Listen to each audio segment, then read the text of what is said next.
Political दर्पण, पक्षकारिता नहीं सिर्फ पत्रकारिता। आप अपनी बहन मुझे दोगे? मैं ब्राह्मण हूँ, मेरे से बात करो। अब मेरे से बात करो। अब बेटी कोई दान में देने वाली चीज होती है? अगर बेटी दान में देने वाली चीज होती है तो उस मूर्ख को आईएएस बनाया किसने था? वो किसी और धर्म के लिए बोल देना कि मैं अपनी बेटी हमें दे दो। एक बार फिर से पब्लिक प्लेस में हूँ लोगों की राय जानने के लिए, क्योंकि मुद्दा बड़ा है। और मुद्दा ये है कि आईएएस संतोष वर्मा जी कह रहे हैं कि मेरे बेटे के लिए आप अपनी बेटी दान दे दीजिए। वो दलित समाज से बिलोंग करते हैं और ब्राह्मणों से भी ये आह्वान कर रहे हैं कि इक्वलिटी लाने के लिए ये कदम उठाइए, तब जाके भारत में इक्वलिटी आएगी। इस पर हम लोगों की राय लेंगे कि लोग अपनी राय क्या रखते हैं। जो आईएएस दलित संतोष वर्मा का बयान है कि ब्राह्मणों को अगर आरक्षण इतना ही खत्म करवाने का जोश है तो सबसे पहले मेरे बेटे को अपनी बेटी दान दे दीजिए, और ये बात भी ये चाहते हैं, तब इक्वलिटी आएगी। दलित कभी मैं ये नहीं कह रहा, मैं ये नहीं कह रहा। पूछे मैं स्वर्ण हूँ। अपनी बहन मुझे दोगे? आप अपनी बहन मुझे दोगे? मैं ब्राह्मण हूँ, मेरे से बात करो। अब मेरे से बात करो। आप अपनी बहन दोगे मुझे? मेरी बहन इन्हें नहीं भाव देगी। मेरी बहन इन्हें नहीं भाएगी, देख लो। अरे इन्हें नहीं भाव ये देगी। यार मुझसे पत्रकार सुनो, और तुम्हारे पे तो कोई ब्राह्मण के थूकेगी भी नहीं, थूकेगी नहीं तुम पे तो कोई ब्राह्मण के थूकेगी भी नहीं। अपनी शक्लें देखो। हाँ देखो क्या, अभी बाबा भीमराव अंबेडकर जी के आरक्षण को एक कोठा बता रहे थे और ब्राह्मण के बारे में फिर गलत बोल रहे हो तुम। हिंदी पढ़ लेना अब तुम चाहिए। जूता खाने वाला काम कर रहे हो, पूरा सच बता रहा हूँ। अब जूता खाओगे तुम, गलत बोल रहे हो। देखो। अब तुम गलत बोल रहे हो। हाँ देखो गलत बोल रहे हो अब जो है, अगर बात करने में अगर केवल आप बाबा भीमराव अंबेडकर के आरक्षण को कोठा बताइएगा, हैं ऐसे बोलेंगे? अब बदतमीजी कर रहे हैं आप। देखिए पत्रकार महोदय, आप ये डिबेट दिखाइएगा ये चाचा क्या कह रहे हैं। ये चाचा कि ये आदमी कुत्ते की तरह हंस रहा है, इसको शर्म नहीं आ रही है। और उसके बाद एक मिनट सुन, दारू पी के मुंह से महक आ रही है इसके, और उसके बाद यहाँ पे डिबेट करने आया है। आप बताइए जो क्या कह रहा है। भीमराव अंबेडकर के आरक्षण को कह रहा है कि ये कोठा था, वहाँ कोठा था और वहाँ पे रंडिया नाचती थी घुंघरू पहनकर। आप बताइए, और हंसी देखिए ऐसी नहीं है उनका, आप डिबेट लेने रहे हैं। जिनको नॉलेज ही नहीं उनका, नहीं, फिर ये बेबस बन जाते हैं ना कैमरा पर कि हम दलित हैं, हमारा सम्मान नहीं होता, हमारे साथ भेदभाव होता है। सम्मान पूरा होता है इनका, इनको एहसास नहीं होता है, इनको उस चीज का एहसास नहीं होता है। हम भी सवर्ण हैं, हम भी ब्राह्मण हैं। अभी तो कह रहे थे, ये तो मजे लेने आए हैं। कह रहे थे इक्वलिटी तब आएगी जब ब्राह्मण अपनी बेटियां देना शुरू कर देंगे। ये पहले अपना देना चालू करें तो ब्राह्मण ऑटोमेटिक देना चालू कर देंगे। खत्म होना चाहिए आरक्षण। होना चाहिए भाई, होना चाहिए। लेकिन ऐसे लोग जब बीच में आएंगे कैसे खत्म हो पाएगा? खत्म होना चाहिए भाई जी। इनका भी इलाज कर रहे हैं, मोदी जी इनका इलाज कर रहे हैं। देखिए इनका इलाज नहीं पॉसिबल नहीं होगा, इनका भी होगा। क्योंकि आईएएस जैसे पद पर अगर ऐसे लोग होंगे, क्योंकि आईएएस का ये बयान है, जो आईएएस जैसे पद पे हैं, जो पढ़े लिखे शिक्षित हैं, वो इस तरह का बयान नहीं देंगे। उन्होंने ही बयान दिया है। इस तरह का इन्होंने दिया है, उन्होंने बयान दिया है, उन्होंने दिया संतोष होगा, वर्मा है। किसी प्रेशर में आके दिया होगा, किसी दबाव में आके दिया होगा। एक्चुअल उनका बयान नहीं होगा ये, हाँ किसी के प्रेशर में दिया होगा। बड़ी चर्चा हो रही है इन दोनों फिर से आरक्षण को लेकर और दलित को लेकर। दलित आईएएस हैं, बड़ी पोस्ट पर हैं, वो कह रहे हैं कि हाँ इक्वलिटी को लेकर अगर इतनी ही बातें हैं तो सबसे पहले ब्राह्मणों को अपनी बेटी मेरे बेटे के लिए दान में दे दी। कैसी मानसिकता के लोग हैं, मुझे तो यही समझ नहीं आ रहा। इतनी किताबें पढ़ी हैं उन्होंने, यूपीएससी क्वालिफाई करा है, इंटरव्यू दिया है, मगर उनकी भी फिर वही वाली बात हो गई, गवारों वाली बातें कर रहे हैं वो। सर ब्राह्मण दान लेता है। आरक्षण से लगता है आपको कि वो बने होंगे? ऑब्वियसली सर, क्यों नहीं है? ये बताइए ना, आधे से ज़्यादा जनरल कैटेगरी का कुछ है ही नहीं है, तो एससी और एसटी का है कैटेगरी का सारा कुछ। क्यों मानसिकता कहाँ से आती है दलित मतलब कि क्या? सर उनकी मानसिकता ये है कि उन पे ना भूतकाल में जो पास्ट चला गया उन पे अत्याचार हुए, मगर उसका कोई प्रमाण प्रूफ करे हमें, हम तब मानेंगे। ऐसा नहीं है, वर्गों के हिसाब से बांटा गया था लोगों को, जो वर्ग का है। अगर आप बिजनेस कर रहे हो और आप हो जात से ब्राह्मण, तो आप व्यापारी कहलाओगे, वैश्य कहलाओगे, ना कि आप ब्राह्मण कहलाओगे। मैं ब्राह्मण हूँ और मैं किसी का सेवा कर रहा हूँ तो मैं शूद्र कहलाऊंगा, ब्राह्मण नहीं कहलाऊंगा। अब ये भाई हैं, ये वैश्य हैं और ये ज्ञान दे रहे हैं, मतलब कथावाचक कर रहे हैं, तो ये ब्राह्मण कहलाएंगे। ये जातिवाद के आधार पे बांटा गया था। दूसरी बात, ये रिजर्वेशन 10 साल का था, ये पता नहीं क्यों आगे बढ़ा दिया गया। इसमें ये नहीं देखते कि जर्नल पिट जाता है।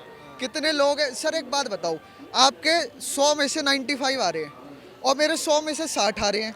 60 वाले को सीट मिल रही है, 95 वाले को सीट नहीं मिल रही है। आपको सीट नहीं मिलेगी, आपको कैसा फील होगा? मैंने अभी एसएससी का भरा हुआ है, मैं अपना फॉर्म दिखा दूंगा। अब मेरे को क्या है कि जो कम नंबर वाले हैं ना उन्हें सीट मिल जाती है, उन्हें अलॉट हो जाती है। क्यों हो जाती है भाई? जो ये बयान आपको बर्दाश्त के काबिल है आपके लिए? सर मैं बोलूँगा फिर गलत दलित के नाम पर है। फिर मैं बोलूँगा गलत मान जाएंगे, तिल मिला जाएंगे। सबसे बड़ी बात मैं इन्हें यही कहूँगा, इनकी मानसिकता बदलो। इनका जो सिस्टम है ना, ऑपरेटिंग सिस्टम, माइंड का ऑपरेटिंग सिस्टम, उसे चेंज करना चाहिए। ठीक है, शुक्रिया। सर ब्राह्मण ना दान नहीं देते हैं, दान लेते हैं ब्राह्मण। तो जो महोदय बोल रहे थे कि ब्राह्मण अपनी कन्याओं को दान दे दें, तो मैं बोलना चाहूँगा कि हम ब्राह्मण हैं, हम दान लेते हैं, वो अगर देंगे तो हम रख लेंगे, ठीक है। और दूसरी बात, आरक्षण की बात कर रहे हैं, देखिए हम जनरल कैटेगरी वाले हैं, ठीक है, और चौर में बोलते हैं कि हमें भिख की आवश्यकता नहीं है। जिनको भिख की आवश्यकता है वो ले भिख।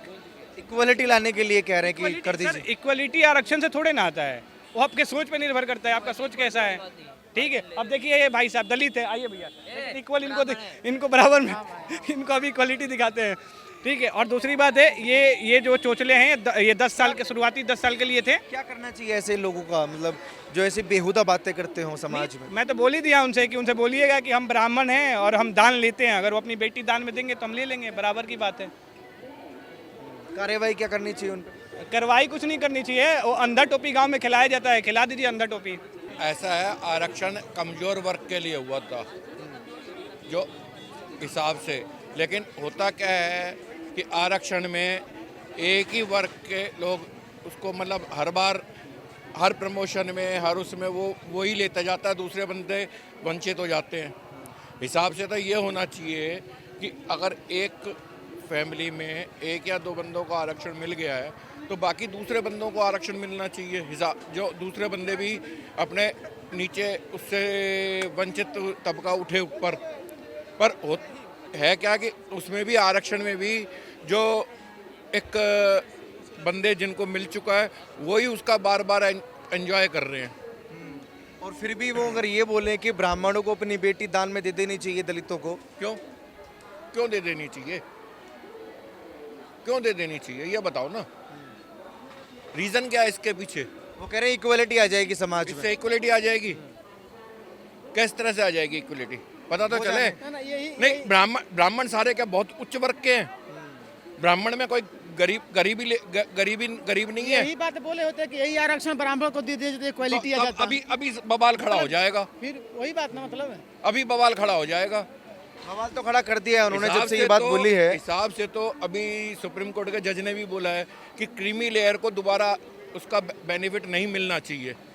सुप्रीम कोर्ट के जज ने भी बोला है कि क्रीमी लेयर को नहीं मिलना चाहिए। उस पर भी बंदे कहने क्यों नहीं मिलना चाहिए? अबे जब तुम्हें मिल चुका है, तुम एक नीचे अपने ठप्पा लग गया ना कि फला जात का है तो मिलेगा। फला जात का क्या मतलब है? इसका मतलब तुम ही अपने जाति के लोगों को आरक्षण से रोक रहे हो, तुम ही अपने बंदों को रोक रहे हो आरक्षण से, तो किसका हक मार रहे हो? अपने ही बंदों का हक मार रहे हो ना। समस्या हर समुदाय में है।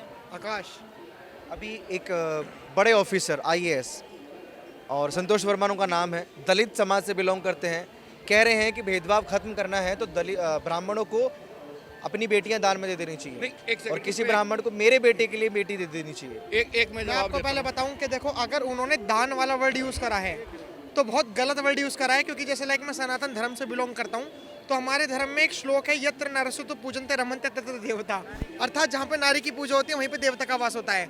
लेकिन आपको इस बात को भी समझना होगा कि उनकी बात क्या थी। देखिए, मैं उनका पक्ष नहीं ले रहा, लेकिन मैं ये मानता हूँ कि अगर भेदभाव खत्म करना है तो रोटी और बेटी का रिश्ता भी जरूर रखना पड़ेगा। अगर मैं ये बात कहता हूँ कि देखो घड़ी आ गई, तुम्हारे पास घड़ी आ गई, तुम्हारे पास घड़ी आ गई, बोलने से घड़ी नहीं आएगी, घड़ी मैं तुम्हें दूंगा तब घड़ी आएगी। जाति छोड़ो हिंदू जोड़ो, जाति छोड़ो हिंदू जोड़ो, तो उससे हिंदू नहीं जुड़ेगा।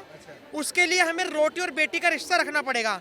लेकिन उन्होंने जिस टोन में कही बात, उस टोन में उन्होंने ऐसी बात कही कि पूरे उन्होंने ब्राह्मण जो कम्युनिटी के लोग हैं उनको एक तरीके से चिढ़ाया कि दान में दे देनी चाहिए। क्या बेटी कोई दान में देने वाली चीज़ होती है? अगर बेटी दान में देने वाली चीज़ होती है तो उस मूर्ख को IAS बनाया किसने था? उसे पता नहीं था कि मतलब बेटियों का क्या दर्जा होता है। मैं अगर धर्म की भी बात हटाऊं, अगर मैं देश की भी बात रखूं, तो हमारे देश की बेटियां क्या कुछ नहीं कर रही, चाहे वो हिंदू धर्म से हो या मुस्लिम सोफी अंसारी हो, तमाम बहुत सारे लोग हों, तो अपने अपने एरिया में लोग कर रहे हैं, तो ये उसको सोचना चाहिए। लेकिन मैं ये बात कहना चाहता हूँ कि जब तक हम रोटी बेटी का रिश्ता नहीं रखेंगे, अभी इन्होंने कहा कि क्यों, मतलब लाइक बहुत लोग कहते हैं कि क्यों शादी करवा दो ब्राह्मण परिवार में किसी दलित कम्युनिटी को। मैं बताता हूँ क्यों करवा दो।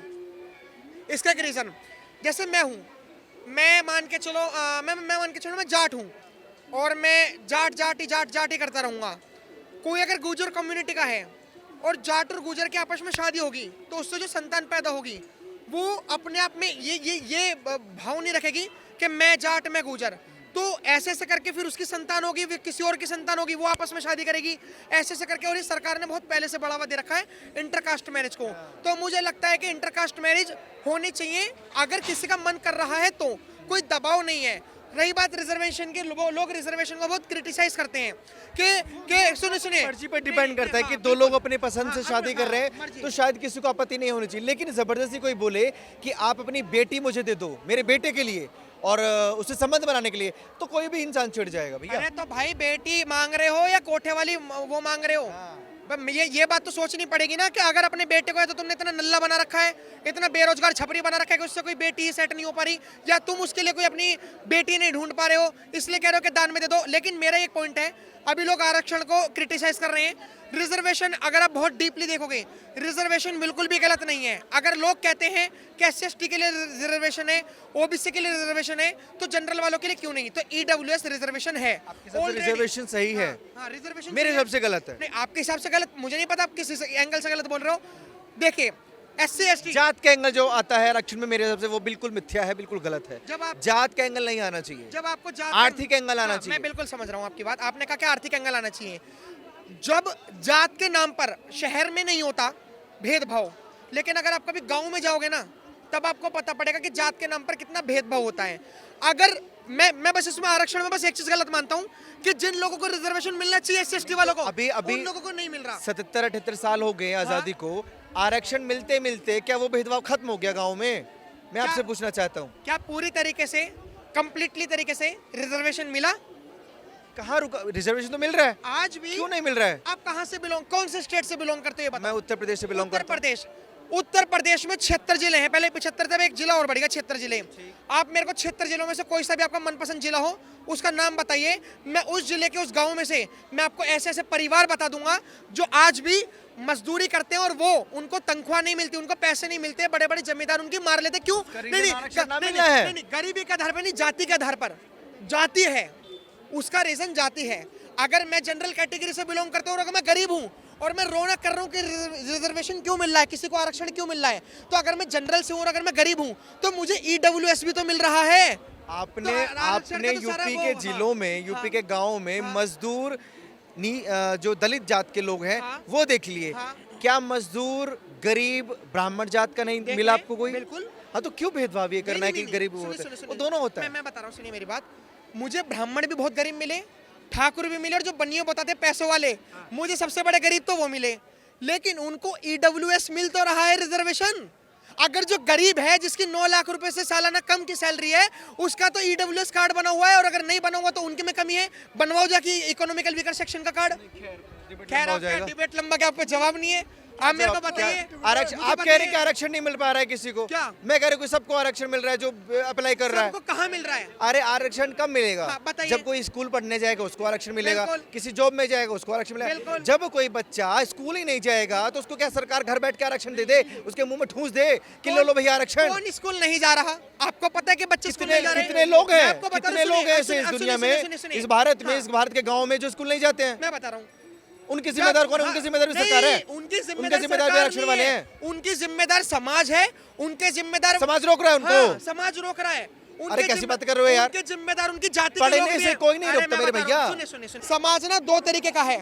पहला समाज वो जो किसी को नीचा समझता है, और दूसरा समाज वो जो खुद है नीचा लेकिन भगवानों को गाली देता है। ठीक है, तो जो समाज है जो अपने आप को उच्च कोटि का समझ रहा है वो तो उसे छोटी जाति का समझकर ना तो उसे सुनिए उस लेवल का पहुंच पा रहा।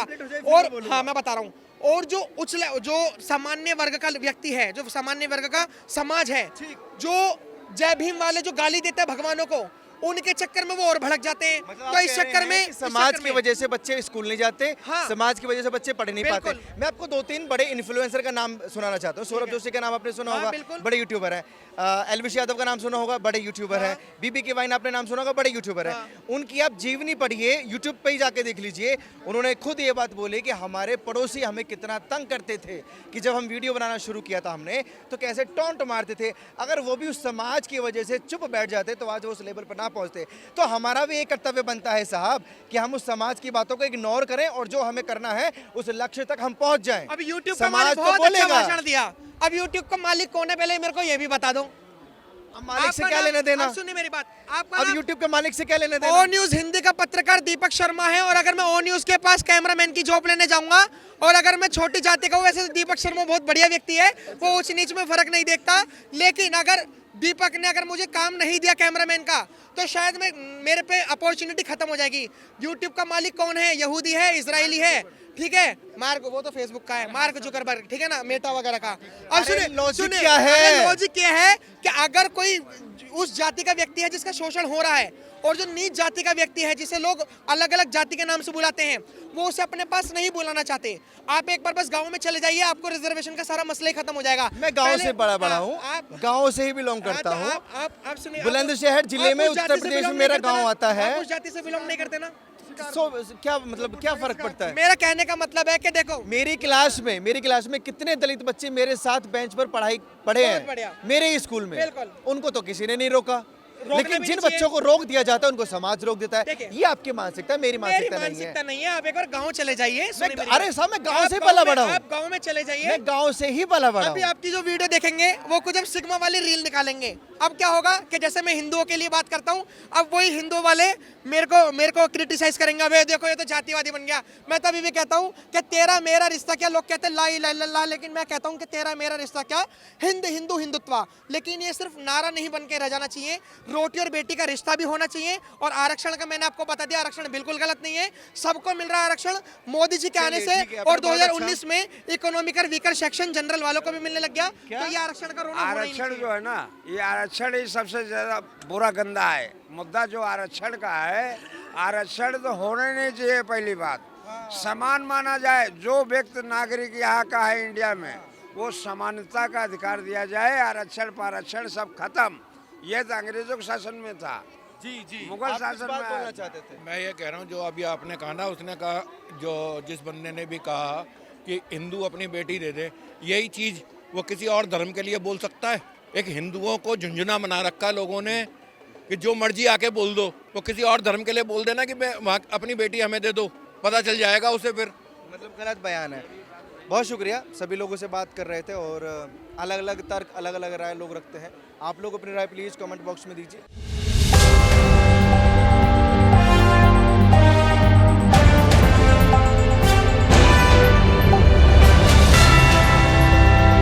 पॉलिटिकल दर्पण, पक्षकारिता नहीं सिर्फ पत्रकारिता।